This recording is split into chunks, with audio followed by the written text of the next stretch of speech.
Hello there, and welcome to another episode of the Red Delta Project podcast. This week we're taking a refreshing and empowering look at these things called practice, proficiency, and hard work, and how it relates to your workout so that it helps you get the results that you really want as efficiently as possible. Hi there, my name is Matt Schifferly, founder of the Red Delta Project, which is your resource for helping you break free of the stressful, dogmatic diet and exercise rat race, helping you get in the best shape of your life on your own terms. I'm also the author of the books Fitness Independence and Smart Bodyweight Training. So this notion of practice came up the other day in my social media feed where a coach said, don't work out, practice.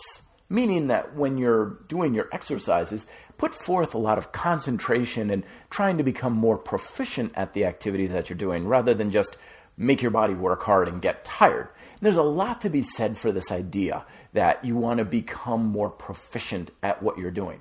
But his use of the word practice kind of didn't sit right with me for a few days because I kept thinking to myself, practice. We've got these notions of practice makes perfect and the 10,000 hour rule, but does it really? Does practice in and of itself promise proficiency and therefore results? And lately I've come to understand that no, it doesn't. You can practice something for years and not reach any more level of proficiency and get better results than you have right now. But it's easy to understand where this idea of practice makes perfect and practice is the key to results from what initially happens. Let me tell you a little bit of my own story on how this happened. When I started to get in better shape, I really didn't think I stood much of a chance of any sort of success. I was in Taekwondo at the time, and I thought, Matt, you have no business trying to even think you could be a black belt. This is self-esteem issue, worthiness issues. And when I started doing push-ups, like, Matt, you have no business trying to get stronger. You're not the kind of person to work out. What is wrong with you? You're going to be weak the rest of your life. But I had a little thought in the back of my head that counteracted all of these that simply said, you know what? If you practice long enough, something's got to happen, right? If you just keep showing up to class, eventually you're going to get promoted and the next belt and the next, and eventually you got to reach black belt eventually. The same with the push-ups. If you keep getting down on the floor every night before bed and doing what you can, it's hard to imagine that practice isn't going to produce some measure of results. So with that idea, I applied myself in a diligent way, and you know what? It worked pretty well. Within a few years, I made black belt. And at the end of the summer of doing push-ups, I was arguably stronger and people started to notice a little bit of muscle tone in the upper body. So I fell for the idea of practice makes perfect. However, things quickly hit a plateau. And that's what usually happens with this whole practice makes perfect idea of, oh, well, it just takes practice. So I'm just going to keep working and I'll just keep endlessly getting more proficient and getting better results. But there's a piece missing to this puzzle that I was not aware of because about a year or so after achieving black belt, I didn't get much better as a martial artist. In fact, I went through all of my college career and several years after that, practicing diligently, and honestly can say that I don't think I was any better as a Taekwondoist than I was when I first got my black belt. Same thing with the push-ups. I was able to get to 20 or 30 push-ups up from 5 or 6, but after that, boom, plateau, and I didn't get any stronger no matter how hard I worked at it.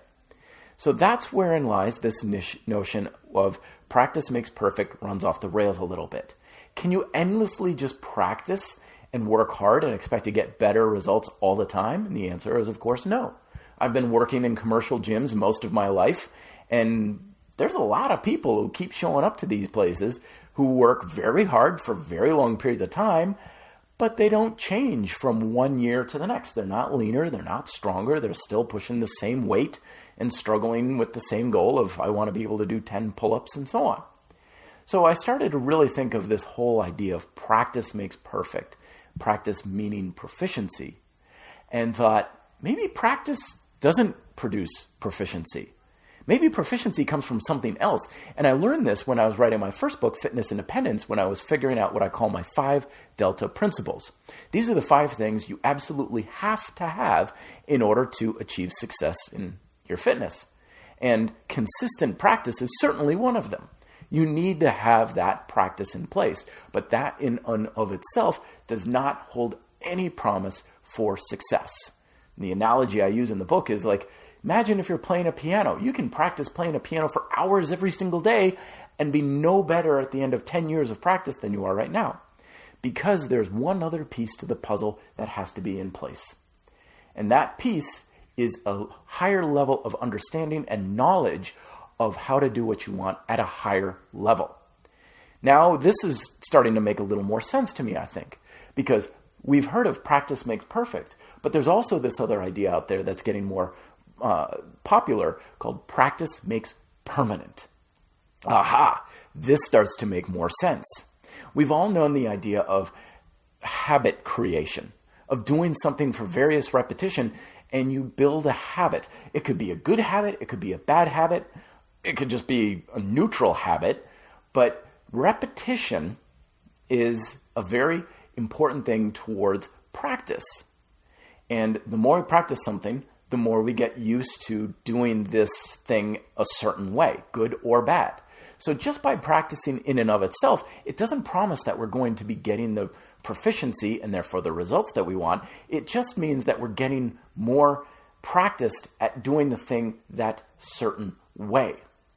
So what I came to ultimately realize is that practice doesn't lead to proficiency.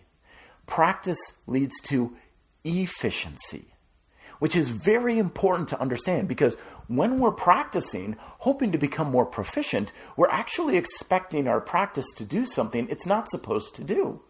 We're expecting it to make us better at doing something, but it doesn't happen that way. I can't practice musical scales for years on end and suddenly be gifted with the ability to play Beethoven on the piano. That's not how it works. I could be the best scale performer in the world and perform it so efficiently I don't even have to think about it, and still not be able to play a single tune on the piano. And that's what practice does, is it doesn't make us proficient at what we're doing, it makes us efficient at what we're doing. Now, don't let that discourage you though, because this is still an incredibly important step in achieving proficiency. And the reason for this, as I've explained in other podcasts, is that we're all limited by our ability to work hard. Hard work is by definition a very finite thing, because hard work is the expenditure of your finite lifestyle resources. Things like your time, your energy, your mental effort, discipline, maybe even money. You only have so much of this stuff go around. So when you work hard with your practice, you're expending work. So you have a certain amount of work, which produces a certain level of proficiency, and that produces a certain level of result. Very good. But if you want to get better, you can try and keep working harder, but that's a very limited game because you have only so much time and energy and effort. And at first you may be able to spend more work, but eventually you're going to run out of fuel. You can't work much harder. Either you can't or you won't be willing to. You have other things you need to spend your time doing, right? So this whole notion of efficiency helps you break free of this sort of thing. You cannot become more proficient at doing something until you become more efficient in the first place. Now, if you look at society or anything in your life as a whole, proficiency has always followed efficiency. And where things fail to become efficient, proficiency always laggers. Think of any case, like in math, for example. There was once a time where it took a lot of work for you to figure out your multiplication tables. Teacher would say, what's 2 times 10? What's 5 times 5? And you'd be like, oh, geez, got to think about this. And you're picturing things in your mind, and you're like, 5 times 5 is 25. Yeah. So what did you do? You practiced your multiplication tables. Say 1 times 1 is 1. 1 times 2 is 2. 1 times 3 is 3. So on. So you practiced your multiplication tables, and you did it again and again and again until you became very efficient at your multiplication. So when someone's like 5 times 5, you're like 25. You don't even have to think about it, right?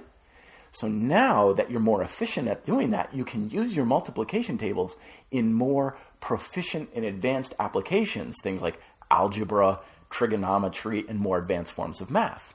But you couldn't make that happen until you became more efficient in the first place. But if you got stuck thinking, well, practice makes perfect, I just got to practice my multiplication tables every night, and that's going to make me a rocket scientist. No, that wouldn't happen, because all you're doing with all that practice is becoming more efficient at your multiplication tables. You're not taking your knowledge and understanding to a higher, more proficient level.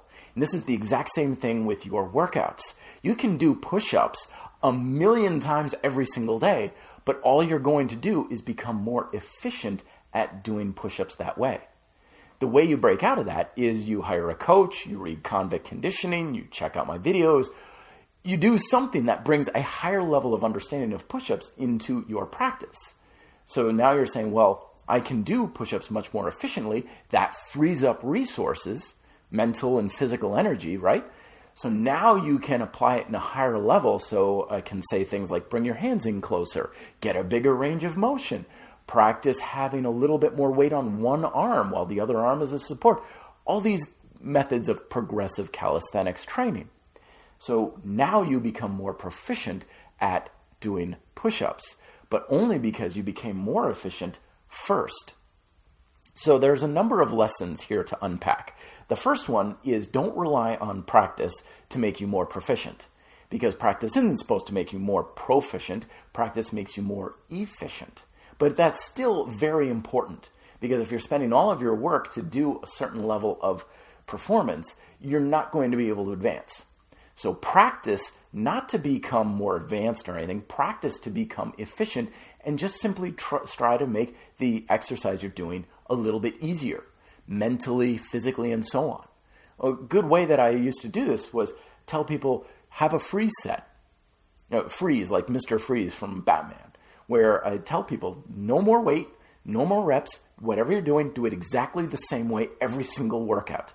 So if you're doing pull-ups, let's say, and you can only do 5, I'll tell people, do 5 pull-ups, no more, no less. You do the exact same thing every single time. That's a great way to practice it that way so you become more efficient with it. And after a few weeks, you're like, I want to do more reps. I want to do bigger rate. I'm looking for a higher challenge because it got easier. Then you can advance it and say, okay, we can add if you like, but we can also have those 5 reps become more advanced because now you can get more proficient. You're not more proficient because you're efficient, but you can become proficient from that efficiency. Boy, this is starting to turn into a tongue twister, isn't it? So practice to become efficient. Once you become a little more efficient, learn, gain information, knowledge, and then take your exercise to a higher level, a more advanced position with better technique, more resistance, however your performance is defined by success for your goals, and then you can become more proficient and get the goals that you want. But don't assume that practice is going to make perfect, because practice doesn't lead to proficiency. It leads to efficiency. But efficiency plus knowledge and greater understanding, that leads to proficiency and the results that you seek. Hopefully that gave you some things to think about. I know it's a lot to unpack.